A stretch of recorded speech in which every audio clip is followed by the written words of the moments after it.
be seated.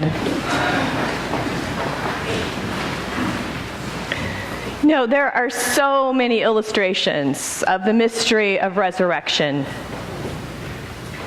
There's a film, it came out in 2002, called The Shipping News. Some of you may have seen it. And in this movie, there's an editor of a small town off the coast of Newfoundland. And he's editor of a paper, and he is lost at sea in a fishing accident. And later on, some of the townspeople find his body up on the shore and check his pulse and breathing, and it looks like he has passed on. So they carry him up and they put him in a casket, and then they have a wake. And as family members begin to come in, out of nowhere, he starts to cough and spurt. And he sits up and he looks around and wonders why he's in a casket. It's one thing to watch that film when you're, with your quiet husband. It's nice to have Raj here today. Or when you're with, a small gathering. The first time I saw that, I was with a group of teenagers. And you can imagine, right, the reaction when you see somebody sit up in a casket. There's this visceral response. So people are, they jumped out of their seats and they're like, what? Oh my goodness. The mystery of resurrection. As Penny said in her incredible sermon last Sunday, death and resurrection are inextricably entwined. The interplay between death and resurrection is mystery. Have you ever met anyone brought back to life? Recently, science has been interested in studying what they call near-death experiences. Been many articles about it. Maybe it's too scary to call them resurrection experiences. Though for many, that's the way they describe the experience. They describe it as being pulled back from some other place. Medical advances make bringing people back from the dead more possible. And often, when someone is having a near-death experience, there's this arsenal of equipment available to measure the body's activities in that moment. The further scientists investigate, the more difficult it seems to medically explain the phenomenon of near-death experiences. These near-death or resurrection experiences open questions about the intersection of consciousness, spirituality, our physical bodies, death and life.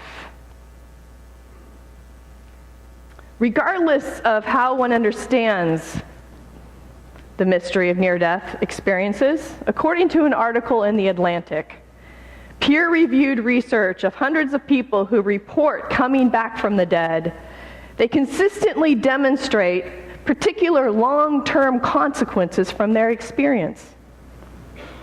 What happens to resurrected people? Well, this is what the article says, and I quote, "They become more caring and generous, sometimes to a fault, have trouble with timekeeping and finances, and they feel unconditional love for everyone." End quote. Often their lives change dramatically. Regardless of how these experiences are explained, those who have had them experience them as so intense, they rethink their life on earth completely. They live with, as we heard in the blessing that Robin shared, a knowing in their bones, a clarity in their heart that tells them this is why we were made, for the struggle that opens us and draws us closer to each other. For this we were made. There have been periods in my dad's life where there were no answers to his medical situation. And you may know what I'm talking about, either for yourself or for somebody that you love. And there was a time when my dad wasn't sure that he would make it out of the hospital alive. And I remember having a conversation with him one day as he lay in bed, tubes connected everywhere, beeping noises.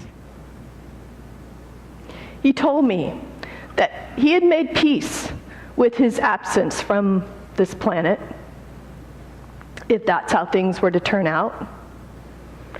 But he said, if I make it through this, I know my life will never be the same. I know that I will be living past death on borrowed time, and I will not waste a second on stupid and trivial things. I will spend all my time loving people better. In my own life, I haven't had a dramatic medical near-death experience like the ones described in the article in The Atlantic. However, I do know a little something about slowly crumbling from within. I spent about 18 months of my adult life barely functioning because of a stint of depression. And when I did get out of bed, I was a walking shell of a person. There were moments when everything seemed so dark, so bare, so empty, that I couldn't imagine life. I could only succumb to those forces of darkness which seemed like the only real thing. If it weren't for the power of love, divine love, embodied in the people around me, and some inner light somewhere that I had lost touch with, that flickered within me in response to that love. At some particular moment in time, I still don't understand it. If it weren't for that, gently and yet tenaciously, I was drawn out of the tomb of darkness back into the world. I was recalled to life. And it is true that since then, everything does seem different. As Christians, we live with the astonishing reality that death's hold is limited. When we are at our darkest moments, it is hard to remember that sometimes. It is this reality of resurrection that accompanies Peter and the other disciples in the story from the book of Luke Acts, read by Kenny this morning. This resurrection is so fresh in their minds. They have taken hold of the truth that the one thing we have to be most afraid of, death, isn't really that powerful after all. And when this sinks into our bones, everything changes. Earthly life becomes less about fear and more about love. You know, the religious, political, cultural leaders who benefit from oppression, does this sound familiar? As in Peter and Jesus' time, we might be able to name some people today. They challenged the Jesus followers. We gave you strict orders not to teach in this name. You are forbidden. You cannot talk about a better way. Now, the before Easter Peter, do you remember him? He may have acquiesced. He may have put his head down and walked out of the room, begging for leniency. But this story is not a before Easter story. We are in Eastertide now, and that makes us a resurrection people. Think with me for a minute. All the places in the world where there are forbidden signs. In Mississippi, North Carolina, other states, were under the guise of religious freedom, laws upholding state-sanctioned discrimination against LGBTQ people are poised to pass or have already passed. What does that sign say? Forbidden. Along the U.S.-Mexico border, there is talk of building a bigger, longer, stronger wall of separation. The message is clear. Entrance forbidden. In San Mateo, a little closer to home, Silicon Valley, the peninsula, you don't make $250,000 a year? We're sorry, you won't be able to afford housing. Forbidden. Escaping from war-torn Syria, trying to find a new life in Europe, or frankly in the United States, where it's hard to justify our lack of being able to accept refugees from that region of the world. You a refugee? Sorry, we can't help you. You'll have to turn around. Forbidden. We could go on, couldn't we? Because of religious affiliation? Forbidden. Gender identity? If it doesn't fit the norm? Forbidden. Skin color? If it's not right? Forbidden. The truth is, at least as I see it, today, just like in the time of Peter and Jesus, there's an unspoken fear behind every forbidden sign. It is a fear held by the privileged and powerful. And this is the way I see it.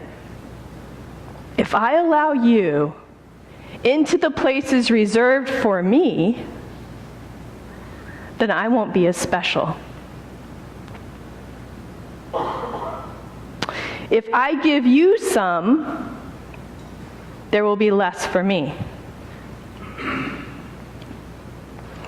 As a white, educated, middle-class person living in the United States, in my most honest moments, this is a fear that I shamefully can relate to.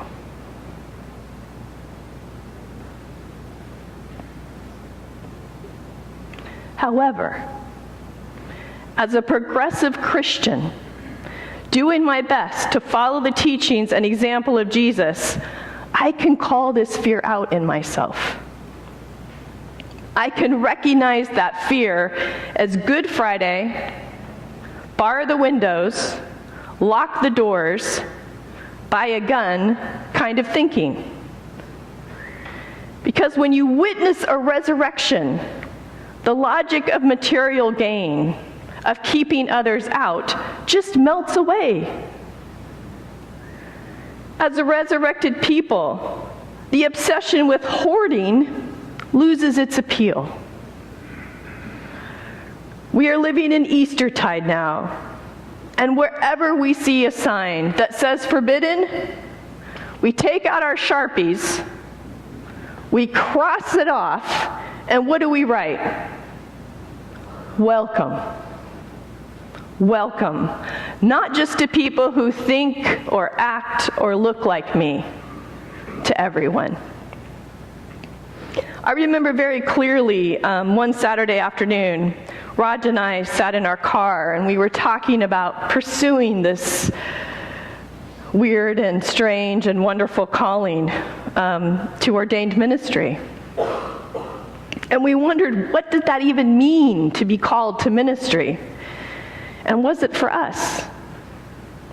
Our conversation lapsed for a moment and NPR was playing on the radio. And a story filled the silence between us. And I tried to find a story to get the details exactly right, but I couldn't. So here's what I remember. It was a story of police brutality. Before the Black Lives Matter movement took form, on the south side of Chicago, a young African-American man lay in the street right outside the steps leading to a Catholic church. A group of police officers beat him with clubs as they handcuffed him. I don't remember even the circumstances which led up to that incident of brutality. But what I do remember is the resident priest happened to glance out his window as the scene unfolded, and without a second thought, ran down those steps onto the street. He forced his body into the middle of the confrontation, and maybe you heard the story too. He covered the young man's body with his own, and he said, "Beat me instead."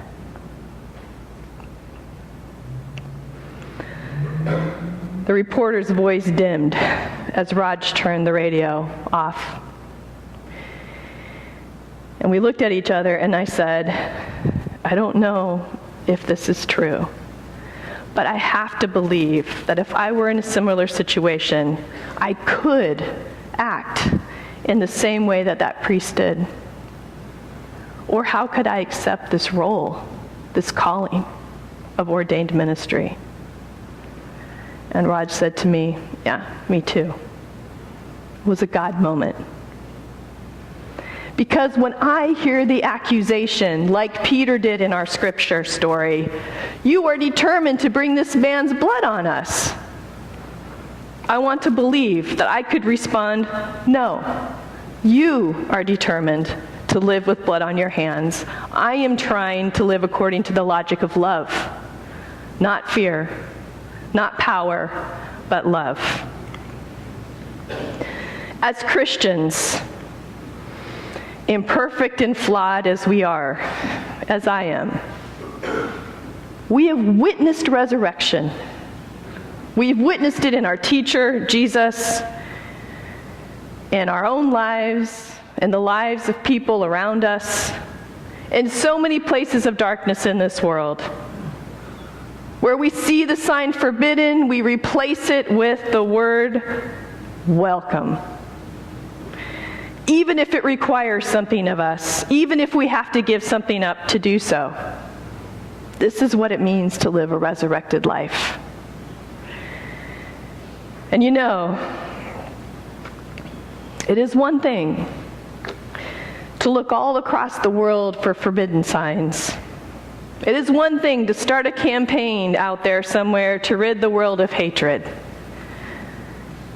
It is a whole other thing to turn the gaze inward. Are you following me, with me? Carl Jung, founder of analytical psychology, offers this question: what if I should discover that the least among them all, the poorest of all beggars, the most impudent of all offenders, are within me?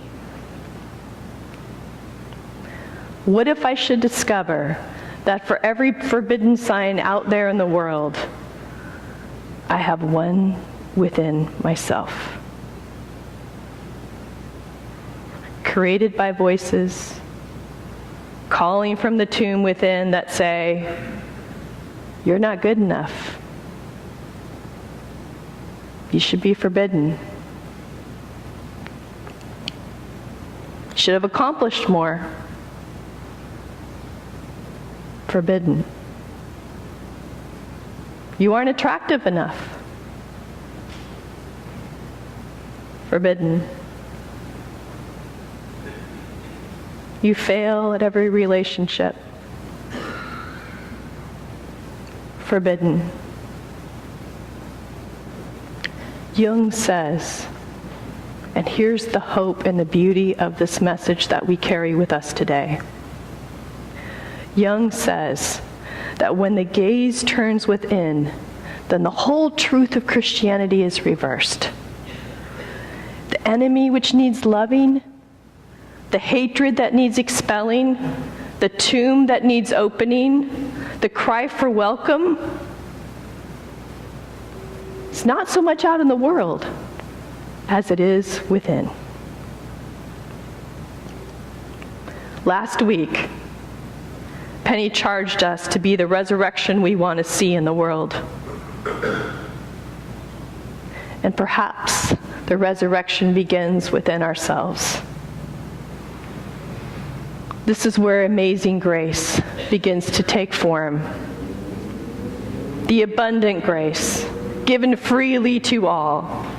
The grace that scorches us toward one another and into the blazing day. Amen.